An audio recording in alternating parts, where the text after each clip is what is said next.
अस्सलामुअलैकुम दोस्तों, मैं हूं सैयद अली और आप देख रहे हैं सब कुछ सीखो यूट्यूब चैनल। दोस्तों, आज की इस वीडियो में हम बात करने वाले हैं हज़रत अली ने फरमाया, दिल क्यों टूटते हैं, प्यार के बदले हमेशा धोखा ही क्यों मिलता है। साथ ही साथ दोस्तों हम आपको बताएंगे एक लड़की का वाक़या जिसने शादी की पहली ही रात तलाक का मुतालबा कर दिया और आखिर उसने तलाक ले ली। तो ऐसी क्या वजह थी कि उसने शादी की पहली रात ही तलाक ले ली। साथ ही साथ दोस्तों हम आपको बताएंगे कब्र में बच्चा पैदा करने वाली औरत का वाक़या। वीडियो शुरू करने से पहले अगर आप हमारे यूट्यूब चैनल पर नए आए हैं तो चैनल को सब्सक्राइब करके बेल आइकन ज़रूर दबा दें। तो चलिए वीडियो शुरू करते हैं। एक बार का जिक्र है कि हज़रत इमाम अली रास्ते से गुज़र रहे थे तो आपने अपनी मुबारक आँखों से देखा एक शख्स रो रहा था। हज़रत अली उसके करीब गए और पूछा कि ऐ शख्स क्यों रो रहे हो। उसने कहा, या अली, आज मेरा एक दोस्त था जिसने मेरा दिल तोड़ दिया। तो हज़रत अली ने फरमाया, ऐ शख्स, याद रखना, इंसान की इतनी औकात नहीं कि वो किसी दूसरे इंसान का दिल तोड़ दे। तो वो कहने लगा, या अली, मेरा दिल टूट गया है और आप कहते हैं कि इंसान दिल तोड़ ही नहीं सकता। तो हज़रत अली ने फरमाया, तुम्हारा दिल किसी इंसान ने नहीं बल्कि तुम्हारी ही उम्मीदों ने तोड़ा है। ऐ शख्स, ये याद रखना, मैंने अल्लाह के रसूल हज़रत मोहम्मद मुस्तफ़ा सल्लल्लाहु ताला अलैहि वसल्लम से सुना कि दुनिया सांप की मिसल है। बताओ कि अगर तुम किसी सांप को भूखा देखो, परेशान देखो, मजलूम देखो तो तुम क्या करोगे। तो उसने कहा, या अली, मैं कोशिश करूँगा कि उसे दूध पिलाऊँ। हज़रत अली ने फरमाया, और दूध पिलाने के बाद क्या तुम इंतज़ार करोगे कि वो सांप भी तुम्हें दूध के बदले दूध ही पिलाए। तो उसने कहा, नहीं अली, मैं उसे दूध पिलाने के बाद फ़ौरन छोड़ दूँगा ताकि वो जल्दी जल्दी भाग जाए और किसी को ना काटे।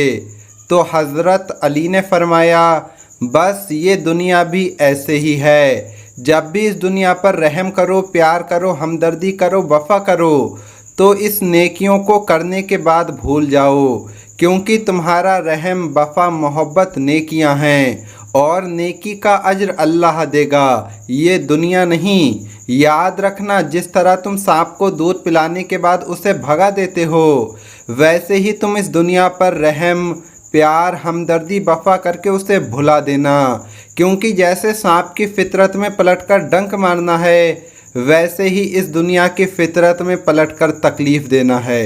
दोस्तों, अब हम आपको बताते हैं एक लड़की का वाक़या जिसने शादी की पहली ही रात में तलाक मांग ली और उस औरत की तलाक भी हो गई। एक मर्तबा एक नेक परहेजगार बाहया लड़की की शादी हुई। शादी की पहली ही रात थी कि इतने में दूल्हा खाने की एक बड़ी थाल लेकर कमरे में दाखिल हुआ। खाने से बहुत अच्छी खुशबू आ रही थी। दूल्हा ने दुल्हन से कहा कि आओ साथ में मिलकर खाना खाते हैं। बीवी बोली कि मैंने देखा है तुम्हारी माँ ने भी अभी तक खाना नहीं खाया, उनको भी बुला लो, फिर सब मिलकर साथ में खाना खाते हैं।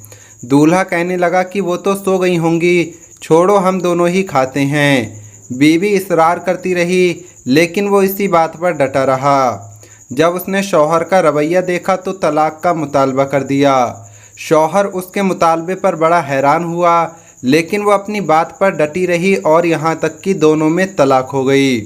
दोनों एक दूसरे से अलग हो गए। फिर दोनों ने दूसरी जगह शादी कर ली। लड़के ने कहीं और शादी कर ली और लड़की ने कहीं और।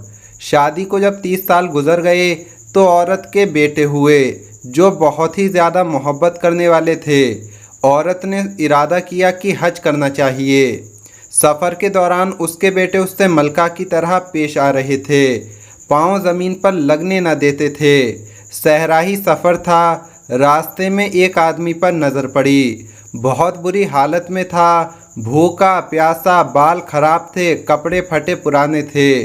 औरत ने अपने बेटों से कहा कि इसे उठाओ और हाथ मुंह धुलाकर इसको खाना खिलाओ।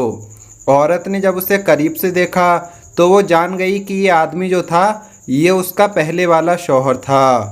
औरत कहने लगी कि ये क्या हुआ तुम्हारे वक्त के साथ। वो आदमी बोला कि मेरी औलाद ने मेरे साथ भलाई नहीं की। औरत बोली कि वो भलाई क्यों करते, जब तुमने ही अपने वालिदैन के साथ बुरा सलूक किया। मैं उसी दिन जान गई थी कि तुम वालिदैन के हुकूक अदा नहीं करते हो, इसलिए मैं डर गई थी कि कल मेरे साथ भी ऐसा ही होगा। और देखो आज मैं कहाँ हूँ और तुम कहाँ हो। दोस्तों अब हम आपको बताते हैं कब्र में बच्चा पैदा करने वाली औरत का वाक़या। एक मर्तबा हज़रत उमर रियाया की खबरगिरी के लिए गश्त कर रहे थे कि आपकी नज़र एक शख्स पर पड़ी जिसने अपने कंधे पर अपने बेटे को बिठाया हुआ था। इसे देखकर फरमाया कि मैंने आज तक किसी भी बच्चे को अपने बाप की शक्ल से इतना मिलते हुए नहीं देखा जितना इसकी शक्ल तुमसे मिलती है। उसने कहा कि ये वो बच्चा है जिसको इसकी माँ ने मुर्दा हालत में जन्म दिया था। हज़रत उमर ने फरमाया ये तुम क्या कह रहे हो। उस आदमी ने कहा कि मैं आपको पूरा वाक़या सुनाता हूँ। जब मैं इसकी माँ को हमल के हालत में छोड़कर अल्लाह के रास्ते में जिहाद करने के लिए निकला तो मैंने कहा कि तेरे पेट में जो बच्चा है मैं इसको अल्लाह की हिफाजत में देता हूँ। फिर जब मैं सफ़र से वापस आया तो मुझे पता चला कि मेरी बीवी का इंतकाल हो चुका है। एक रात मैं जन्नतुल बकी के कब्रिस्तान में अपने चचेरे भाइयों के साथ बैठा था कि मैंने कब्रिस्तान में चिराग की रोशनी देखी। मैंने अपने चचाजाद भाइयों से पूछा कि ये रोशनी कैसी है। उन्होंने कहा कि हम तो सिर्फ इतना जानते हैं कि तेरी बीवी की कब्र के पास हर रात यही रोशनी नज़र आती है। तो मैंने कहा क्या किसी ने वहाँ जाकर देखा है? तो उन्होंने कहा नहीं। तो मैंने एक कुल्हाड़ा उठाया और कब्र की तरफ चल पड़ा कि आखिर देखूं तो सही क्या माजरा है। जब मैं वहां पहुंचा तो मैंने देखा कि कब्र तो खुली है। इसके अंदर देखा तो पता चला कि एक बच्चा माँ की गोद में बैठा है। मैं ज़रा करीब हुआ तो गैब से आवाज़ आई कि ऐ वो शख्स जिसने अपने रब के पास अपनी अमानत रखवाई थी, अपनी अमानत ले लो और याद रखो अगर इसकी माँ को भी हमारे पास अमानत के तौर पर रखवाता तो उसे भी पा लेता। उसके बाद वो शख्स कहता है कि जब मैंने बच्चे को कब्र से निकाल लिया तो वो कब्र खुद ब खुद बंद हो गई।